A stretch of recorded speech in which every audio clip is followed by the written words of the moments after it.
Our speaker today is Sheila Ford, and she is a retired psychology professor. Is that correct, Sheila? That's true. Right. And and a counselor in the California area. And she is again ministering to the Unity community after doing so in California for a while. She came out of retirement to serve as associate minister at Ajijic. Ajijic, is that correct, Sheila? He eek. Ajijic. I'm sorry, I get that J wrong every Okay, time. yeah, it takes a while. Ajijic in central Mexico. And she's been there for about 2 years and has bought a house down there and resides down there now. And she will tell us a little bit more about Ajijic later on. Um, so she's been volunteering down there for um, a long time in multiple capacities for over 2 years, I guess. Yes. Are we going to have, I guess we're going to have our music later. So without more ado, Sheila Johnson, I'm sorry, do you prefer Sheila Johnson or Sheila Ford? Well, I married a Ford about 7 years ago, and so I guess I should go by Ford. Well, as we all say, don't shut on yourself. Right. Yes. Well, and So, marrying a Ford is better than marrying a Chevy. That's true. But Johnson is my maiden name, so I cherish that as well. well, we're delighted to have you with us again. Will you proceed with your talk? Oh, thank you so much. And I am thrilled to be here with you all. I love being with you once or twice a year. And this is a real important Sunday, the beginning of Holy Week. And it really pertains to us. It's important to us. It's Palm Sunday. And Palm Sunday marks the beginning of a story that tells us about our most important work, the real work, our true purpose on our life's journey. And it's a pursuit that we yearn for, and yet we run from it like the plague until it comes back around and bites us on the tail sometimes. But the fruit of our work is enriching, it's rewarding, and it's worth it. So today we will explore about what our real work is, what our purpose is, and how to go about reaping the benefits. So I'll begin with the story of Palm Sunday, and um, it happened during the Jewish Passover celebration.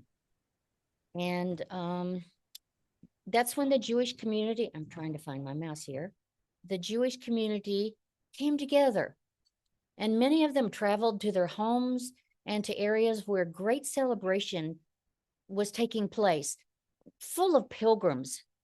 And this Sunday, they had come to the temple to celebrate their freedom from Egypt.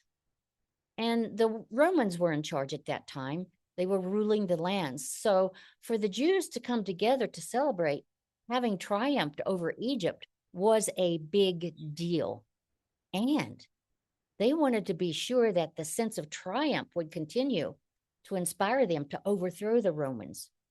So on that day, the day that Jesus paraded in from one side of the city, he was parading in opposition of another huge parade led by Pontius Pilate with Roman guards, big banners, horses decked out, designed to show the power of the Roman guard.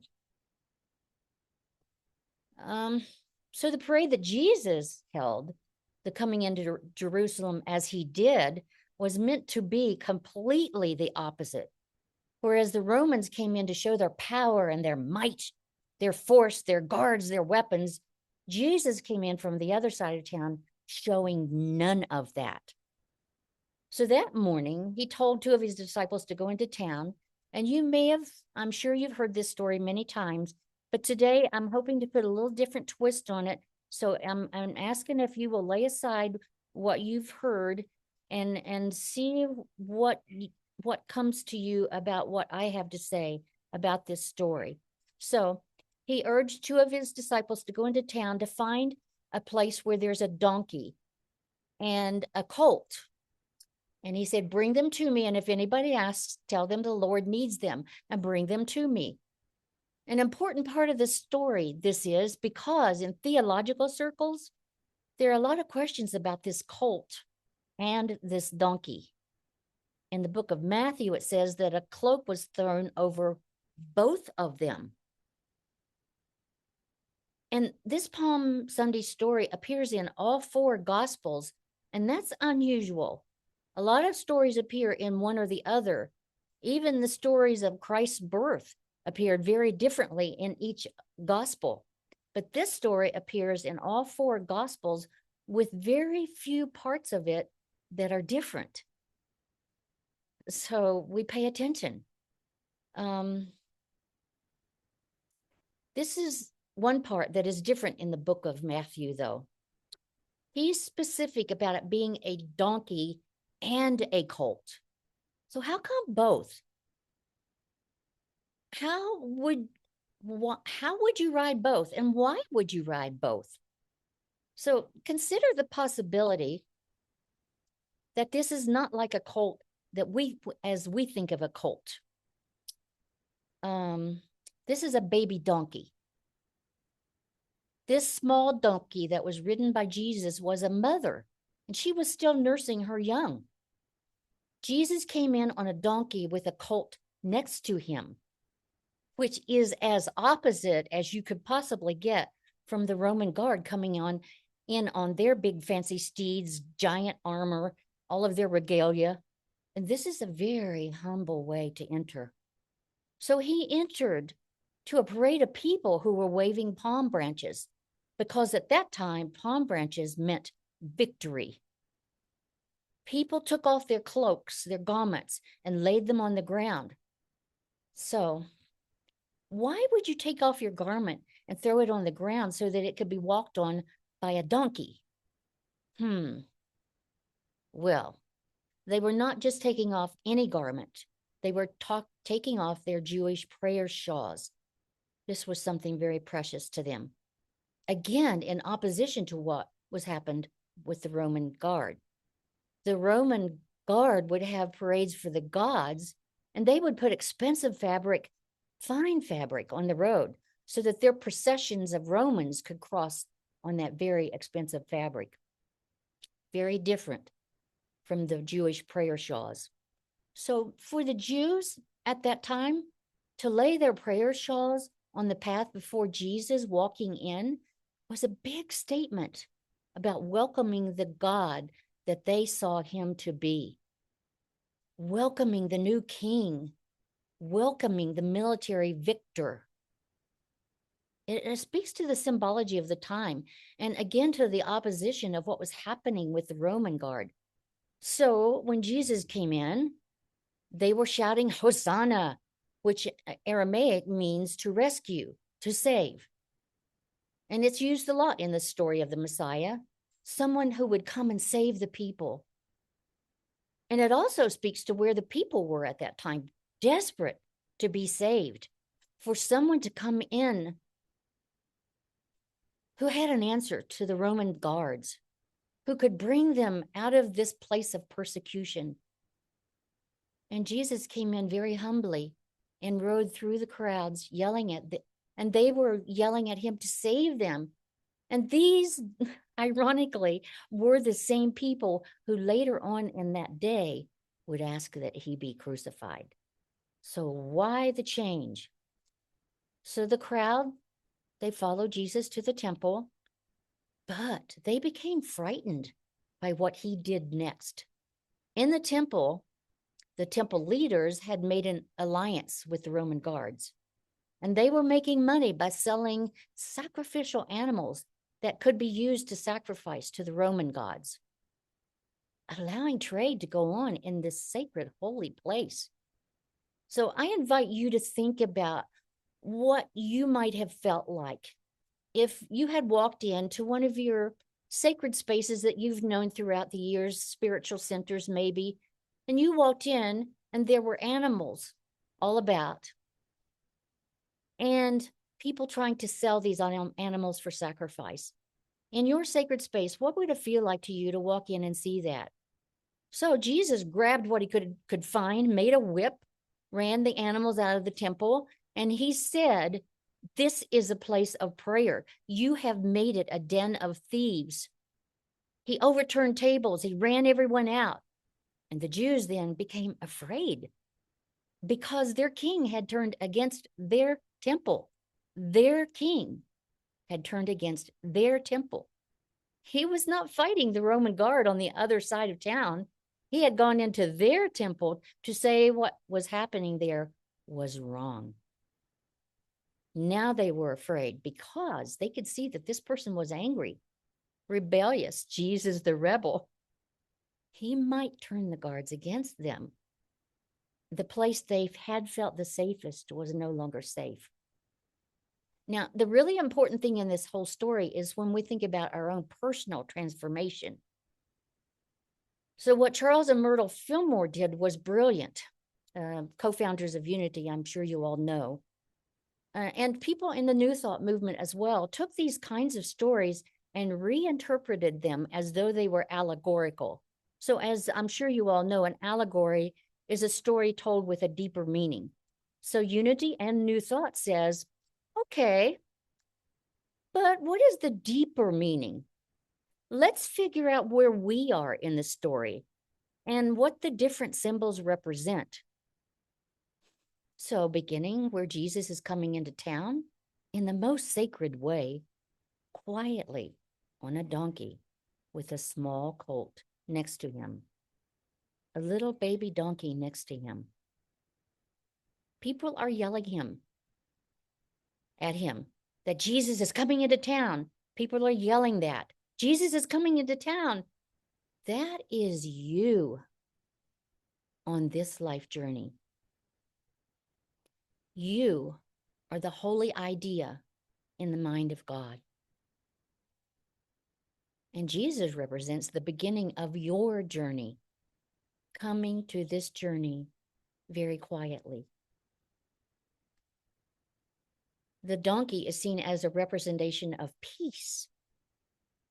This is you beginning your journey in a peaceful way. Your journey this week in Holy Week toward transformation. It's an important week. And that whole crowd that's yelling at you represents all of those crazy thoughts that pop into your mind.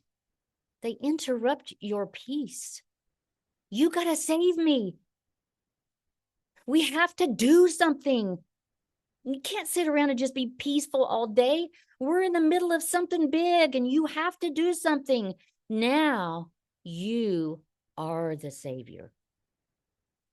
You are the one. Let's do something.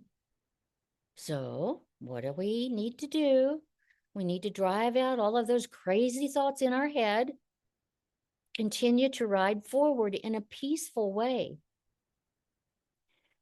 Remembering humbly that it's not ours to fix everything.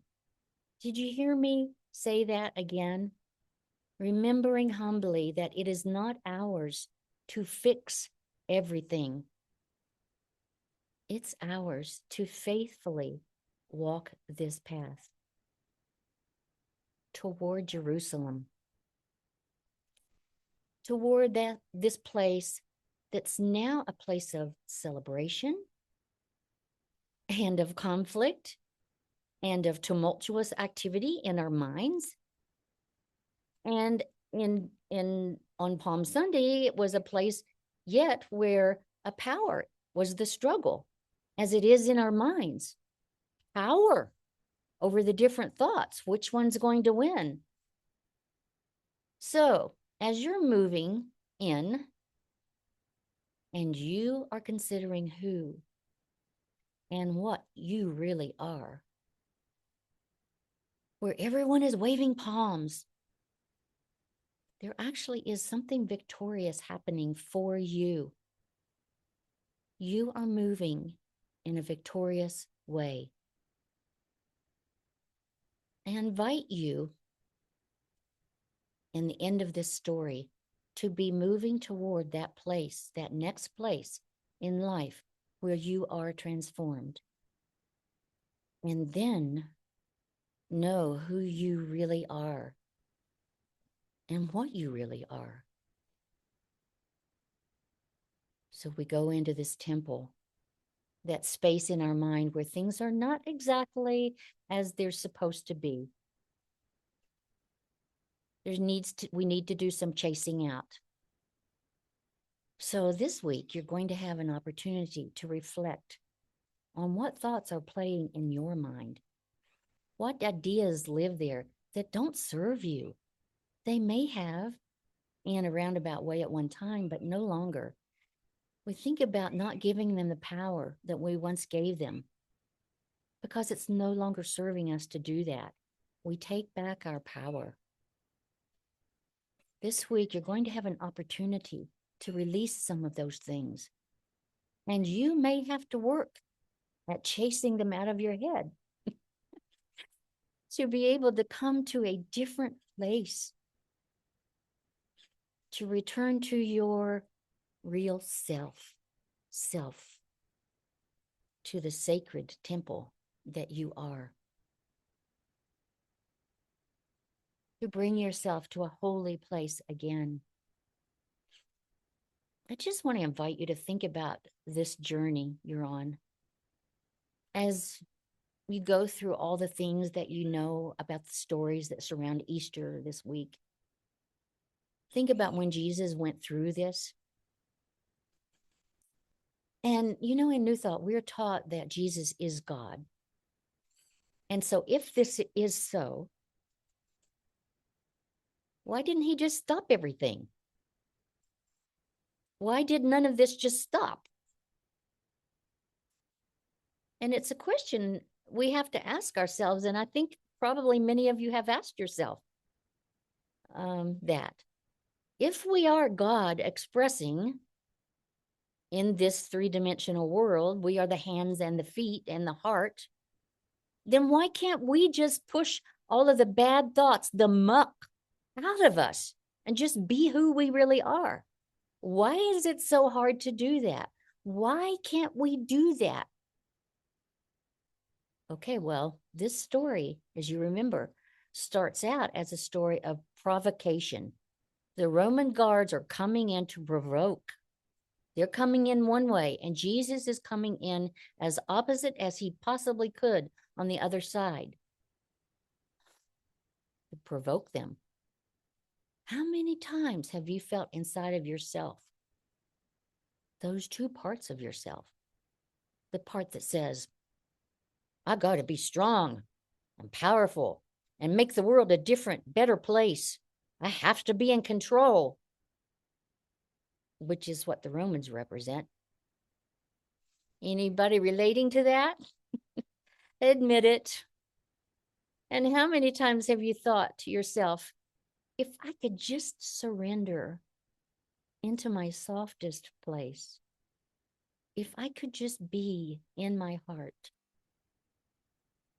that's where I really find divine love.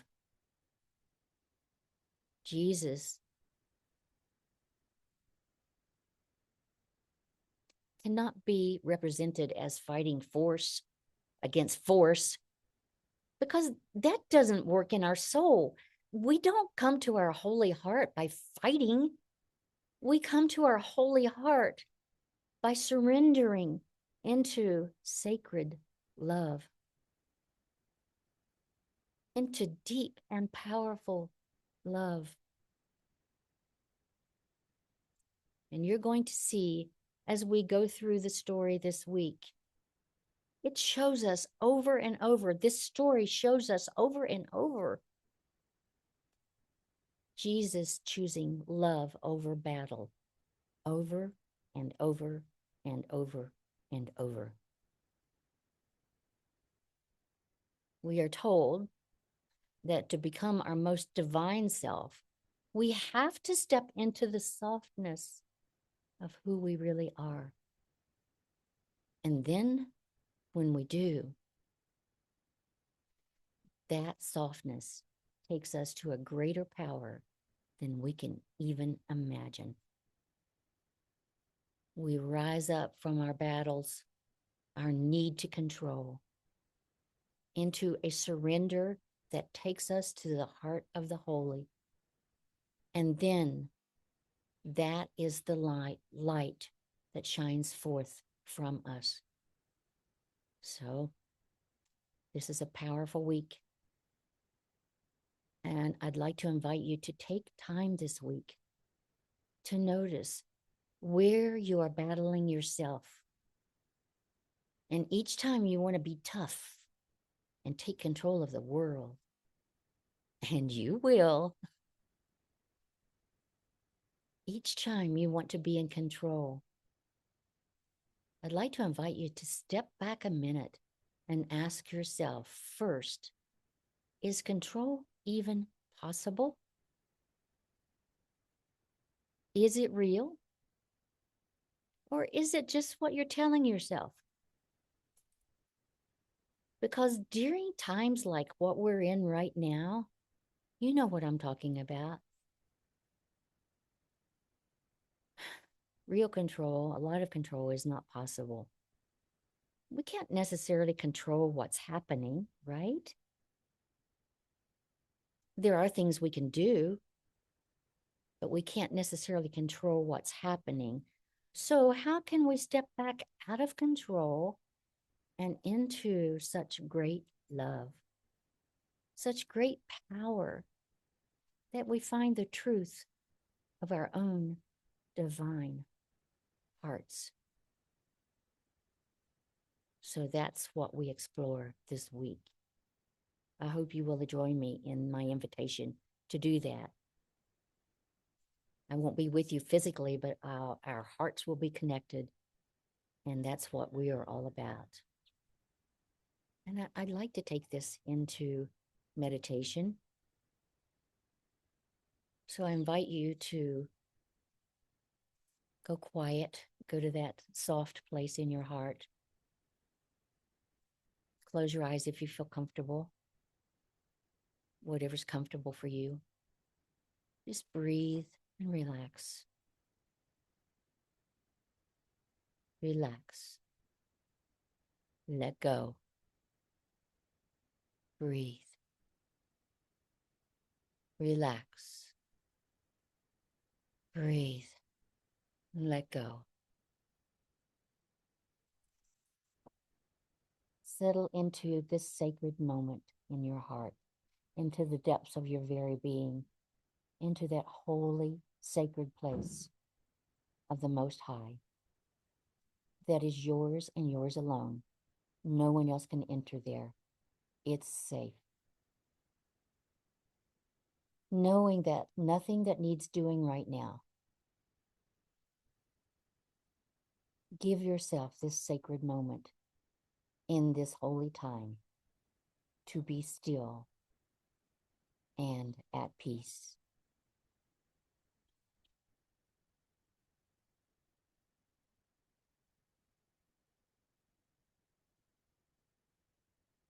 To simply be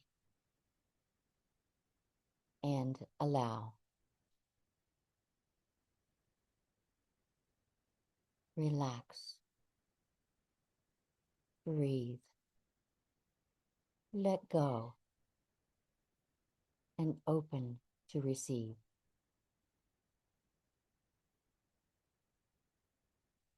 In the stillness of this moment, you may notice sounds you weren't hearing before.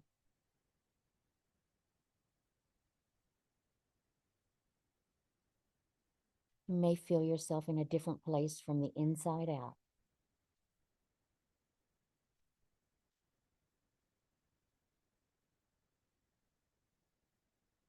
Something about yourself is in a certain light that you had not noticed moments before. Relax. Breathe. Let go. Open to receive.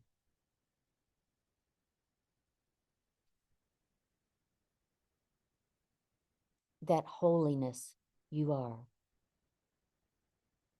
It is you. Not just something that moves as you. It's who you really are. It's how you really are. It's what you do, all that you think, all that connects you to the divine. In this moment, know that you are holy.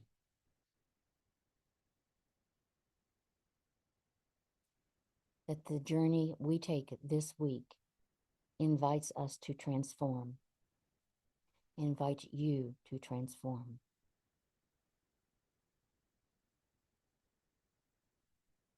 And that what is transformed is your understanding of who you really are.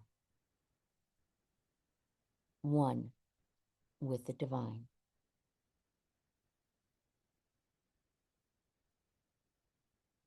Take that in. You are one with the divine. And just take a few minutes to relax into that and to breathe. And when you're ready, gently come back to this current place in your consciousness. And when you're ready, open your eyes as we go into song. Perfect. Thank you, Kyle. You said earlier that you hadn't found any particularly appropriate music for today, but I beg to differ. That was absolutely perfect. Isn't that Absolutely interesting? perfect. Thank you Yes. again and again for what you do